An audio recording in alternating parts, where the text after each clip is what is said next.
आरहत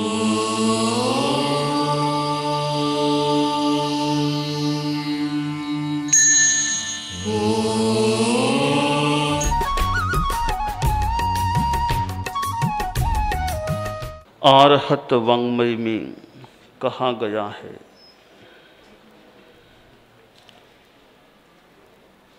एक गप्पा अजिए सत्तू कसाया इंदियानिये, एगे जिये जिया पंच पंच जिये जिया दस दस हा उजिणिताणम सब सत्तू जिणामहम। हमारी दुनिया में शत्रु भी होते हैं और मित्र भी होते हैं। बाहर से भी शत्रु हो सकते हैं और भीतर में भी शत्रु हो सकते हैं, होते भी हैं। शास्त्रकार ने कहा, हमारी एक आत्मा जो जीती हुई नहीं है वह अपने आप में शत्रु होती है। चार कसाय भी शत्रु हैं, 5 इंद्रियां भी शत्रु बन जाती हैं। ये कुल 10 शत्रु हो जाते हैं। इन 10 शत्रुओं को जीतने वाला व्यक्ति मानो सारे भीतर के शत्रुओं को जीत लेता है। प्रश्न यह होता है कि शत्रुओं को कैसे जीता जाए। संग्राम होता है, जय विजय की बात होती है, हार की बात भी हो जाती है। साधना के क्षेत्र में भी संग्राम होता है और संग्राम में कर्म शत्रुओं को, कसायों को जीतने का प्रयास करना होता है। किस रूप में प्रयास करें? धनुं परक्कमं किच्चा जीवं च इरियं सया, धीइं च केयणं किच्चा सच्चेन पलिमंथये, तव नाराय जुत्तेन भित्तूणं कम कंचुयम मुनि विगय संगामो भवा ओ परिमुच्चय। कि यह पराक्रम एक प्रकार का धनुष्य होता है और धनुष बाण की प्राचीन काल में उपयोगिता थी, आजकल भी कहीं कहीं चलता होगा। इरिया समिति को धनुष की डोर और धृति को मूठ और सत्य से उसको बांधकर लोह बाण रूपी बाण से युक्त धनुष के द्वारा संग्राम करो और कर्म कवच को भेदने का प्रयास करो। एक युद्ध की कला सिखाई गई है। शास्त्रकार ने प्राचीन समय के संदर्भ में उदाहरण दिया होगा। आज कोई दूसरा भी बंदूक लो, बोलो, अनुभव हाथ में लो, ऐसा करो ऐसा करो, ऐसा कोई बता दे। हमारे शास्त्रकार अपने जमाने के अनुसार संभवतः युद्ध की कला सिखाई है और वो जो सिखा गए हैं वो हमारे लिए महत्वपूर्ण है, क्योंकि वो हमारे एक आराध्य पूजनीय व्यक्तित्व हैं। हम उस बात को अपने हिसाब से ढाल सकते हैं कि ये सारे उदाहरण हैं। नए नए युद्ध के साधनों का विकास हो सकता है। विकास हो जाए, मूल तत्व है कि सामने वाले पर प्रहार करना है। अब जो हाथ में बढ़िया शस्त्र आए उसका उपयोग कर ले। जिस समय जो शस्त्र उपलब्ध हो उसको काम में लेना चाहिए। ये एक उदाहरण है, भाई बाण है, एक धनुष है, एक बंदूक है, पर हमें तो मूल तपस्या रूपी, संयम रूपी सुरक्षा कवच और प्रहार के साधन को, प्रहरण को काम में लेना है। तपस्या एक ऐसा शस्त्र है जिसके द्वारा कर्म कवच को भेदा जा सकता है, कर्म शत्रुओं को नष्ट किया जा सकता है। हम चारित्रात्माएं एक प्रकार के योद्धा हैं। हम तो सैनिक हैं, योद्धा हैं। अब हमारे पास कितने विकसित शस्त्र पास में हैं, हथियार कितने विकसित हैं, वो ध्यातव्य है। और हम योद्धा हैं, हमारा अभ्यास ठीक है या नहीं लड़ाई करने का, युद्ध करने का। एक सैनिक है, वो कभी अभ्यास करे नहीं, ऐसे ही पड़ा रहे, तो उसमें वो उतना युद्धाभ्यास मजबूत नहीं भी रहे। सैनिक को तो वो अभ्यास रखना चाहिए, कभी जरूरत पड़े और युद्ध करने लग जाए। और सैनिक में मनोबल होना चाहिए। सैनिक में मनोबल नहीं, फिर वो किस बात का सैनिक है। युद्ध में शस्त्रों का महत्व है तो मनोबल का भी महत्व है। वो नहीं है तो शस्त्र क्या कितना काम कर सकेंगे। तो योद्धा में, सैनिक में मनोबल चाहिए। हम साधु हैं और धर्म सैनिक हैं,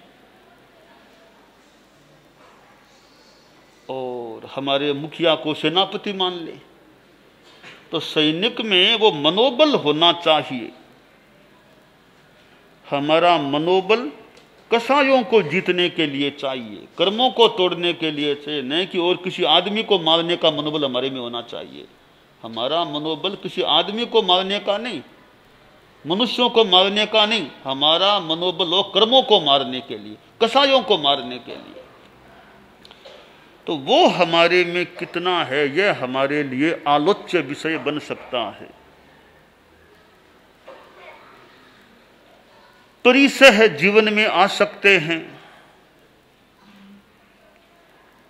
और परिसहों में भी हम कितने सुस्थिर शांत रह सकते हैं और परिसहों को जीतने का प्रयास कर सकते हैं।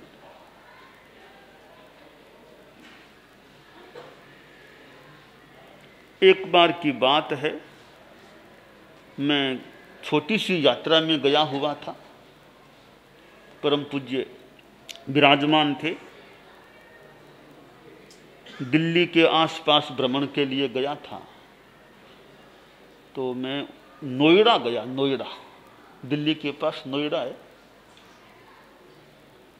तो वहाँ प्रवास हो रहा था। एक कोई सैनिक था, कोई पूर्व सैनिक था, कोई वो भी प्रवचन में आ जाता। थोड़ा संपर्क में आ गया। एक दिन वह निकट आया। मैं अपनी शैली में बात बताऊं, बोला गुरुजी युद्ध छिड़ जाए तो बढ़िया रहे, युद्ध छिड़ जाए तो बढ़िया रहे। मैंने कहा रे शांति की बात करो, युद्ध की बात क्यों करते हो? शांति रहे दुनिया में, युद्ध की बात क्यों करते हो? तो नहीं युद्ध हो जाए तो अच्छा रहे। तो क्यों युद्ध की बात क्यों करते हो? तो कहा नहीं, युद्ध शुरू हो जाए, संभवतः वो कारगिल संघर्ष के समय की बात है। कारगिल का थोड़ा संघर्ष था भारत के साथ। तो कहा युद्ध शुरू हो जाए बस बढ़िया रहे। कहा युद्ध शुरू हो जाए और मेरे प्राण देश के लिए काम आ जाए, बस ये मेरी भावना है।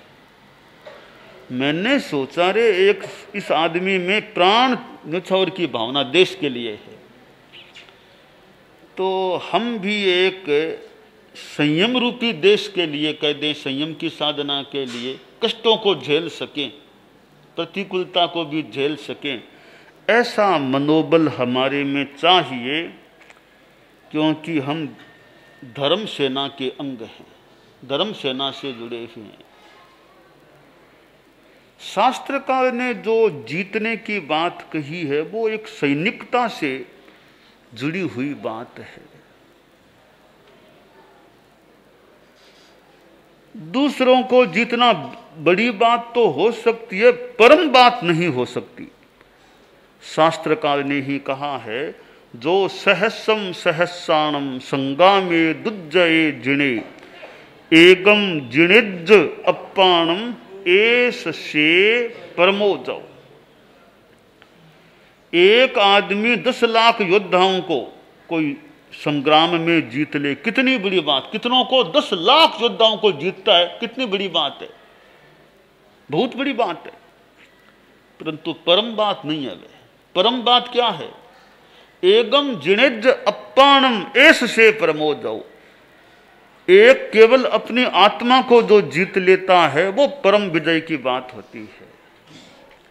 तो हम साधु हैं, वो 10 लाख योद्धाओं को जीतने वाले नहीं बने, 5 को भी जीतने वाले नहीं बने। हम तो 4 को जीतने वाले बन जाएं, बस 5 को नहीं। 4 कसायों को जीतने वाले बन जाएं, फिर 5 को भी जीत लें, 5 इंद्रियों को भी जीत के रख लें। 4 कसायों को जीतने के बाद 5 को जीतने का प्रयास करने की अपेक्षा भी नहीं रहेगी। यह जीतने का प्रयास एक साथ, मान लो 4 को नहीं जीत सके तो क्या प्रयोग करें। एक मुझे कहानी याद आ रही है, एक कहानी है, थोड़ी पुरानी सी कहानी है, जीतने के संदर्भ में है। कोई बहुत वर्षों पहले एक सुनी होगी कहानी। 4 मित्र थे।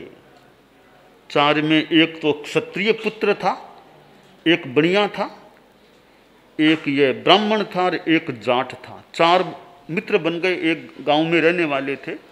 चारों इधर उधर जाते, साथ में जाते, साथ में घूमते। एक दिन वो चारों घूमने के लिए सवेरे सवेरे निकले। एक गन्ने का खेत आ गया। अरे आज तो गन्ना खाएं, गन्ना खाएं, रस पिए, यूं करके चारों अंदर चले गए खेत में। और किसी ने 4, किसी ने 5 वो 100 खंड गन्ने ले लिए और वापिस रवाना हो रहे थे। वो खेत का मालिक खेत में ही था। इसने देखा, अरे ये क्या सरासर अन्याय, मैं खेत में, मेरे देखते देखते गन्ने ले लिए जा रहे हैं, ये क्या तरीका है, चोरी है, ये तो स्पष्ट चोरी है। पर सोचा मैं अकेला ये 4 मुकाबला करूंगा तो मारा जाऊंगा, मैं क्या करूं, पर छोड़ूं भी कैसे, कैसे इन्होंने ले लिए गन्ने। एक तरीका दिमाग में आ गया। बोला जी ठहरिए जी, मैं स्वागत तो लीजिए, ठहरो स्वागत तो कराओ मेरे से, ऐसे कैसे आतिथ्य लो, स्वागत तो कराओ ना। सोचा बहुत प्रेमी आदमी है। वो रुक गए, निकट आए थोड़े। कहा आपका परिचय क्या? वो बोला मैं तो क्षत्रिय हूँ। आप? मैं तो ब्राह्मण। आप? मैं बनिया। आप? मैं तो जाट का परिवार का हूँ। अच्छा, बहुत अच्छी बात, आज हमारे खेत में आए हो, आपका बड़ा स्वागत है, बहुत आपसे मिलना हो गया आज हमारा। हाँ साहब ठीक, अच्छी बात है, हम जाएं। जाओ कैसे जी? एक बात है कि मेरे मन में एक बात आ रही है। बात ये आ रही है कि क्षत्रिय ने गन्ने, आपने गन्ने लिए, मैंने देख लिया, क्षत्रिय ने गन्ने लिए, बिल्कुल ठीक बात है, वो तो हमारे रक्षक होते हैं क्षत्रिय, तो वो गन्ने ने कोई दिक्कत की बात नहीं। बनिए ने गन्ने लिए, ठीक है, बनिए लोग तो हमें वो पैसा भी देते हैं, बोरा उधार देते हैं, तो वो हमारा संबंध है, कोई बात नहीं। ब्राह्मण तो देवता पुरुष है, वो तो ज्ञानी आदमी है, शास्त्र ज्ञात है, वो लिया कोई बात नहीं। पर तू जाट है, मैं भी जाट हूं, तूने गन्ने बिना पूछे कैसे लिए मेरे से? हम तो दोनों भाई एक जाति के, तुमने ऐसे बिना पूछे कैसे लिए? तुमने कौन सा उपकार किया हमारे पर, तुमने कैसे ले लिए? चलो मेरी माँ के पास, तो मेरी माँ से उलाना दिलाऊंगा। जो प्रेम से हाथ पकड़ा, एक तरफ ले गया, ले जा करके कोई पेड़ से किसी से अच्छी तरह उसको बांध दिया। फिर आया, वो 3 वही खड़े थे। कहा हाँ जी, मैं माँ के पास गया था ना, माँ ने उसको तो वहाँ रख लिया है। माँ ने एक बात कही है कि बेटा देखो, क्षत्रिय तो ठीक है, हमारे रक्षक पुरुष हैं, वो भले गन्ने ले लें, बनिया भी ठीक है, हमें पैसों का हमारा संबंध है, लेन देन का, वो भी ठीक है। तो ब्राह्मण देवता, ज्ञानी आदमी, शास्त्रज्ञ, उसने चोरी कैसे की? शास्त्रों का जानकार, लोगों को शिक्षा शास्त्र बताने वाले, उसने बिना पूछे गन्ने लिए, चोरी है। तो मेरी माँ ने तुमको बुलाया है, उसको भी प्रेम से हाथ पकड़ा ले गया, चलो मेरी माँ के पास। फिर किसी एक पेड़ की उसको भी बांध दिया, वापिस आया, बोला जी माँ ने एक बात और कही है मुझे, बात यह कही है कि क्षत्रिय तो ठीक है, हमारे रक्षक हैं, पर जो बनिया है उसने कब हमको पैसे दिए, कब संबंध था, उसने कैसे गन्ने ले लिए, आज तक कब उसने पैसे उधार दिए हमको, तो बिना हमारा संबंध वेरे कोई संबंध नहीं हमारा उसके साथ पैसों का, फिर कैसे गन्ने ले लिए। तो मेरी माँ ने तुमको बुलाया है, उसको भी पकड़ा कहीं ले जाके बांध दिया, वापिस आया। अब पीछे बचा वो एक को तो वो मुकाबला कर सकता था, उसको पकड़ा 2 साल जमाए कि तुमने कैसे गन्ने लिए ऐसे बिना पूछे, खूब पिटाई की उसकी। तो यह तरीका है कि चारों को एक साथ कुछ कहता तो वो चार, ये अकेला चारों उसको गिराते मारते गए, तो एक एक को तरीके से बस में कर लिया। तो 4 कसाई चारों को एक साथ हमने भी परास्त कर सके, तो पहले एक गुस्से को उसको कम करने की साधना करें, फिर अहंकार को पकड़ें, फिर माया को पकड़ें, फिर अंत में लोभ को पकड़ के उसको खत्म करने का प्रयास करें।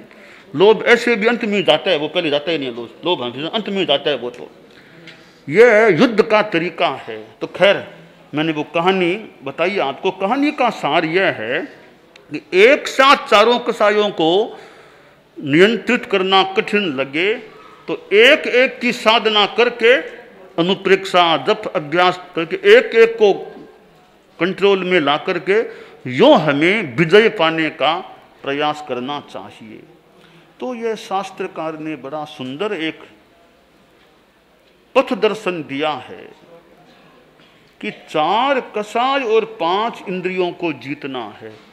एक आत्मा को अच्छी तरह जीत लिया फिर तो कसाय भी खत्म, इंद्रियों की वो दुष्प्रवृत्ति भी खत्म। तो एक साथ सबको न जीत पाए तो दूसरा तरीका यह है कि एक एक को बस में करना चाहिए, कंट्रोल में लेना चाहिए।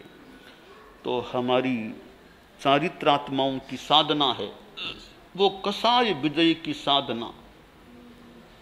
हमारे में छलना तो नहीं होती है ना, बात में कोई छलनापूर्ण बात कह दें। होशियार आदमी होता है वो कई बार छलनापूर्ण बात कह सकता है, बोला तो क्या बेचारा हूँ, छलना ज़्यादा क्या करे। होशियार आदमी छलना कर सकता है, हमारी होशियारी छलना करने में काम न आए।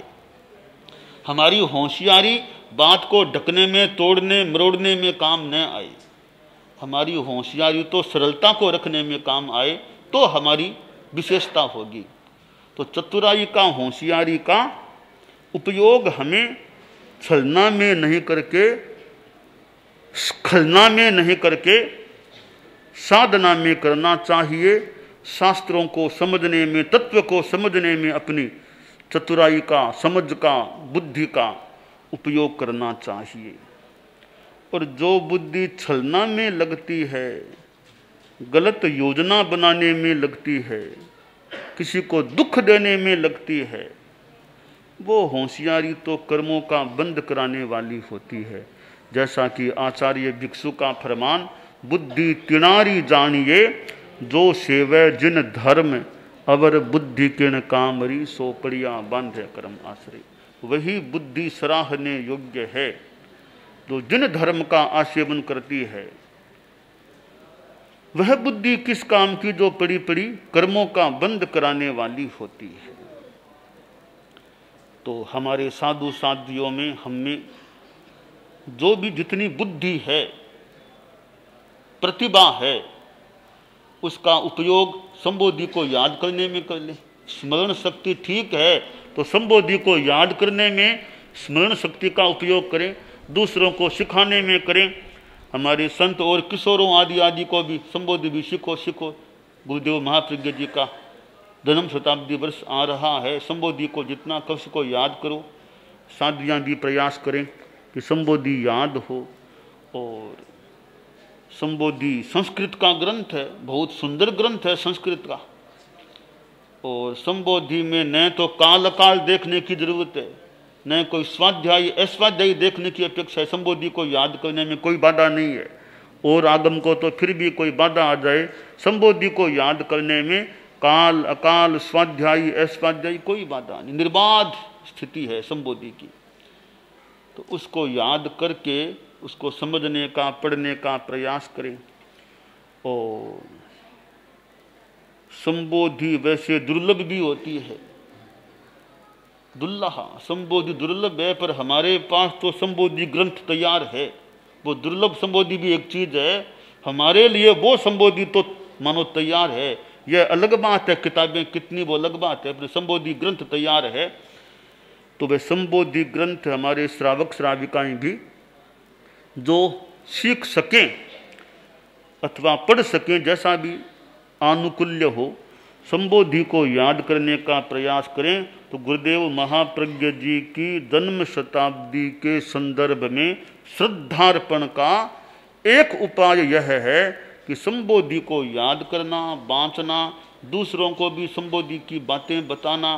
कोई विद्यालयों महाविद्यालयों आदि आदि में जाने का काम पड़े शताब्दी वर्ष में, वहाँ भी संबोधि की बात, संबोधि में यह बात आई है, आचार्य महाप्रज्ञ जी के ग्रंथ में यह बात आई है, तो संबोधि की बातें बताएं तो हम स्वयं भी संबोधि को और पुष्ट कर सकेंगे, दूसरों में भी संबोधि का अंकुरण पल्लवन पुष्पन फलन करने में निमित्त भूत या सहयोगी बन सकेंगे।